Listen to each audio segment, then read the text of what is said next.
Amigos de Radio Victoria con eso Televisión. A continuación vamos a conversar como todas las semanas con Vladimiro Mujica, presidente de Benamérica. Vladimiro, bienvenido. Estamos hoy pues de alguna manera frente a una circunstancia nacional eh, sobrevenida en algunos observadores y prevista en otros. Pero yo creo que nosotros hemos trabajado durante todo este tiempo en alianza con ustedes en procura de que privar a la sensatez política entre quienes gobiernan y los que no gobiernan. Se habló de diálogo, se habló de todas las fórmulas habidas y por haber políticamente hablando para encontrar un camino de sensatez y cordura, pero definitivamente se ha impuesto la barbarie. Querámoslo o no, ayer en forma disimulada mostraron ser muy tolerantes, pero tenían una trampa armada, evidentemente. Así lo percibe todo el mundo, porque frente a una soledad absoluta aparecen unos resultados que de alguna manera no representan para nada lo que los espectadores nacionales e internacionales estaban vislumbrando. Entonces es una segunda acción vandálica, grosera, la del 28 de julio y esta peor. Y no obstante siguen allí y colocaron a dedo a quien les dio la gana para apoderarse del país entero. Yo no sé si tú crees que esto eh, se puede llamar claudicación del pueblo o por el contrario el pueblo actuó como correspondía rebeldemente llamando a la abstención. Porque hay quienes decían que votar era lo necesario, pero votar bajo qué circunstancias, si no hay libertad, si no hay opción de escoger los candidatos. Votar para no escoger es lo mismo que no votar. ¿Cómo lo están viendo ustedes que manejan pues la evaluación continua de estos temas en Benamérica? Bueno, José Antonio, buenos días primero. Buenos días. Mira, yo creo que en este momento, estaba leyendo ahí varias cosas, la, la verdadera discusión ya no es entre si se vota o no se vota, porque ya el acto del voto pasó. Exacto. La verdadera discusión es cómo, si es que acaso eso es posible, porque es evidente que nos ha resultado muy difícil durante estos 25 años aprender lo que tenemos que aprender.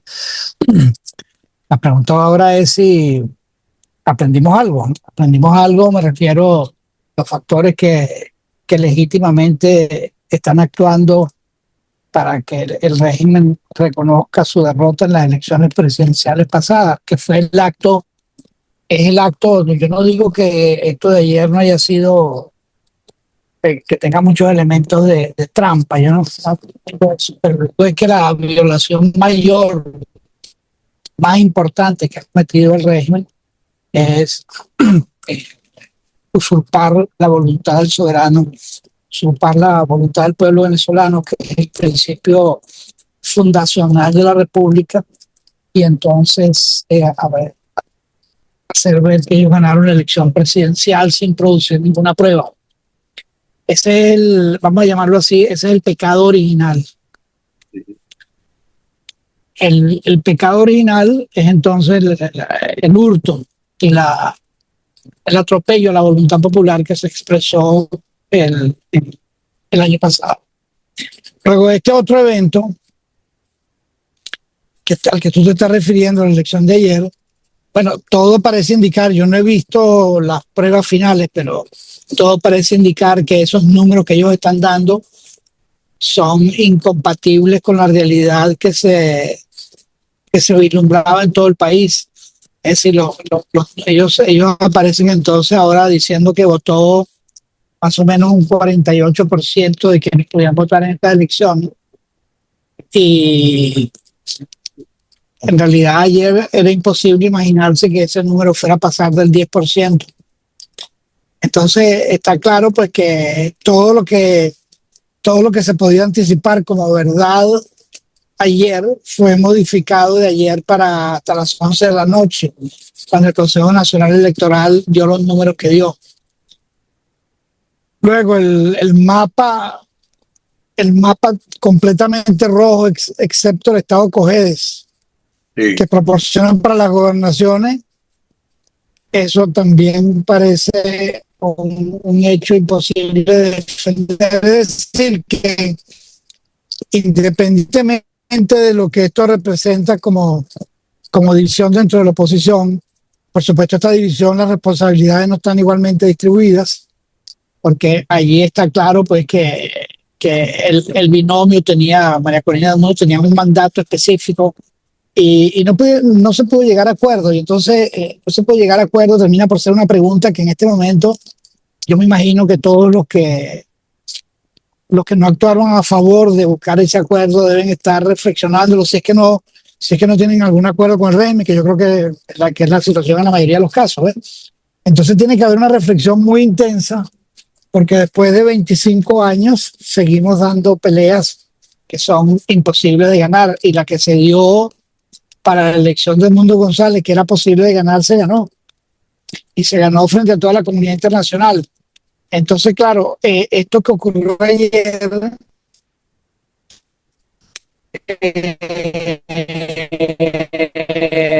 ya me lo han dicho de varios sitios, en cierta manera, para la elección presidencial fuimos con una sola posición y aquí se fue con dos posiciones, independientemente de lo que uno piense sobre cierta gente. Yo te lo he dicho varias veces que yo no voy a entrar en el debate de las descalificaciones, porque eso no tiene ningún sentido. Pero sin duda, pues que los números, de vuelta a tu pregunta, los números que está indicando el gobierno son imposibles de sustentar en lo que fue ayer la realidad de los centros vacíos. Y esto que ocurrió, bueno, tenemos que aprender de esto. Yo no sé ya cómo decirlo, porque es muy frustrante que terminamos por repetir errores similares en una y otra oportunidad. Pero el problema que tenemos es que modernamente en política no hay unicidad y pretender que la haya es un absurdo. Pero cuando hay un resultado que sí refleja la unicidad mayoritaria de un pueblo y se desconoce, ¿dónde tiene que estar la reacción y la solución?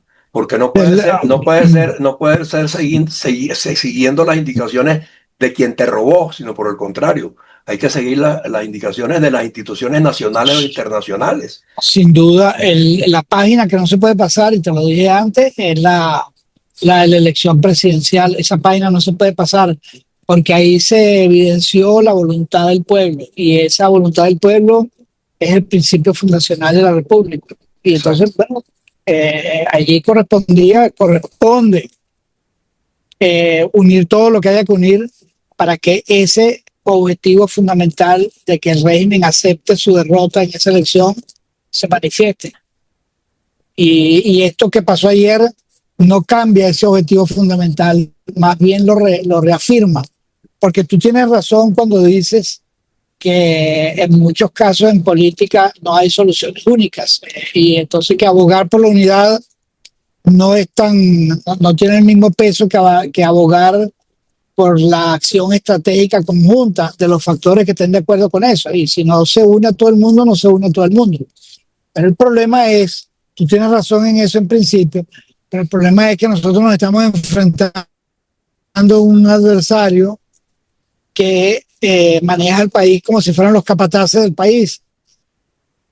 Y un adversario de estas características, tú tienes que unificar los esfuerzos de quienes se les oponen y que tratan de restablecer la República. Eso no te queda remedio, porque es que es un adversario demasiado poderoso. Creo que te he usado ese ejemplo varias veces, como hemos mencionado acá, en el ejemplo excepcional de la Segunda Guerra Mundial, adversarios contendores muy poderosos y que se tenían gran desconfianza, como Inglaterra y Rusia, y la Unión Soviética en ese caso, se unificaron para combatir a Hitler. Y nosotros tenemos que aprender de eso.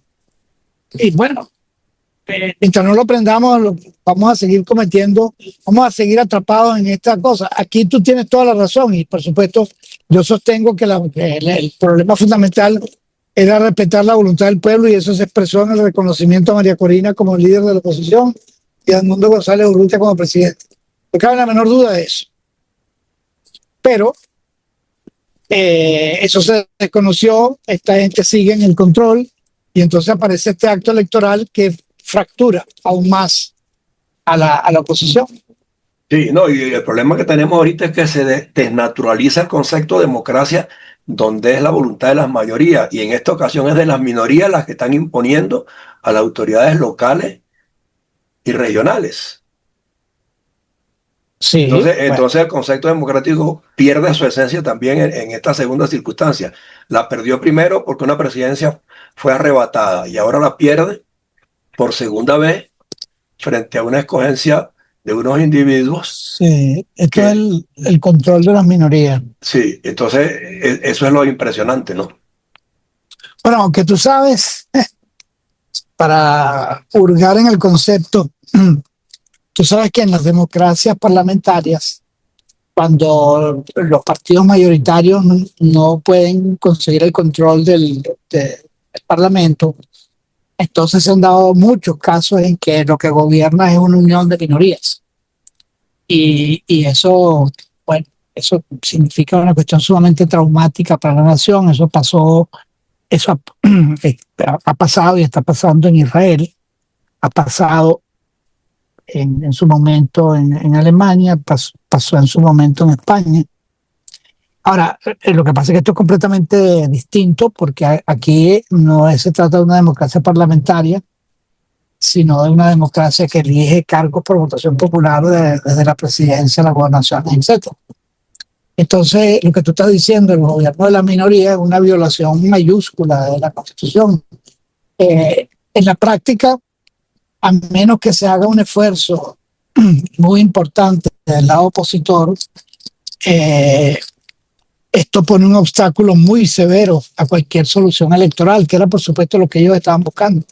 Se pone un obstáculo muy severo a cualquier solución electoral y entonces deja abierto el camino de la resistencia civil constitucional, que ya ha sido argumentado de varias maneras y que es un concepto que nosotros tenemos que discutir a fondo, porque en asumir la responsabilidad que le toca a los venezolanos en salir de esta desgracia, el concepto que en mi opinión se va imponiendo es el de resistencia civil constitucional.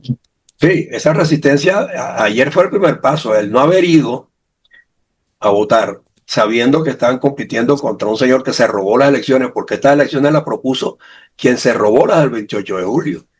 En consecuencia, no es ni siquiera una convocatoria válida. Entonces, haber ido a una convocatoria que no es válida de hecho ni de derecho, es lo que de alguna manera se le cuestiona a quienes de la oposición coparticiparon en la jugada.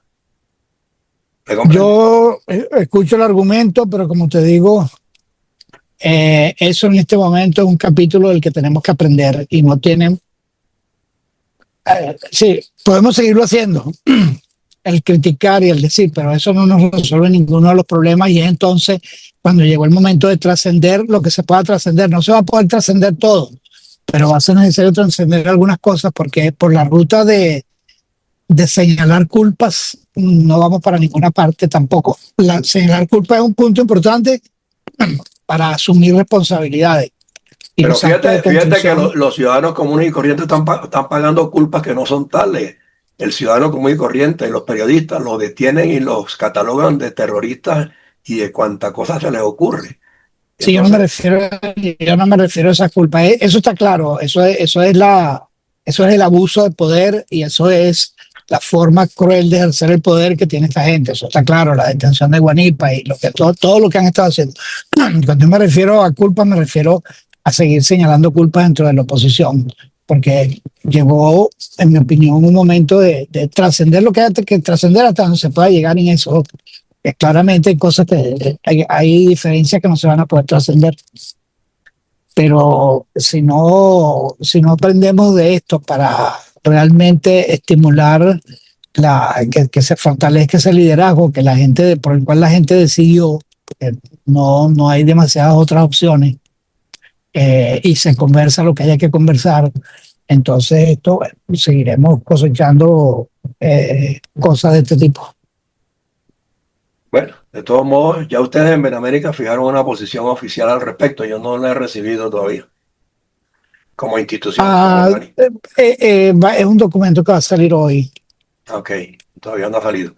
Bueno, yo lo espero para entonces apoyarme en él y saber más o menos cuál es la orientación Ok, y la apreciación que ustedes tienen, porque la considero muy valiosa, sobre todo fundamentándome en que tenemos 5 años pues trabajando por la misma causa y creo que esas reservas y esos esfuerzos no deberían perderse. No sé quién los pudiera manejar.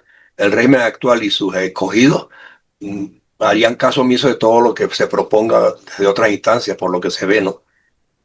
Entonces sería un esfuerzo perdido también, que es lamentable que así sea, porque como ustedes hay otras organizaciones también que han trabajado desde afuera y desde adentro, pues diseñando planes de la reinstitucionalización sí. y No, mira, aquí, que bueno, es, claro, los planes de reinstitucionalización del país son muy importantes, todos son muy importantes, pero el plan en el cual no nos hemos puesto de acuerdo en una estrategia única es el plan de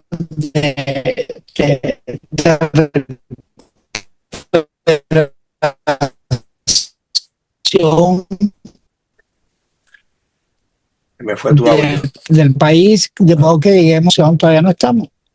No estamos y ¿me oyes? Sí, ahora sí, ¿Me oyes ahora? te oigo, sí, sí. Entonces, que, que hablar de los planes es esencial que sigamos hablando acerca de cómo salimos de esta etapa de desgracia y cómo se lleva el gobierno a que acepte que ellos fueron derrotados en una elección y que tienen que negociar una transición. Eh, en ese punto estamos. ¿Cómo se hace para aumentar la presión sobre esta gente? Por supuesto, ellos se portan como si la presión no les hiciera nada, lo cual es una revelación de que sí les hace.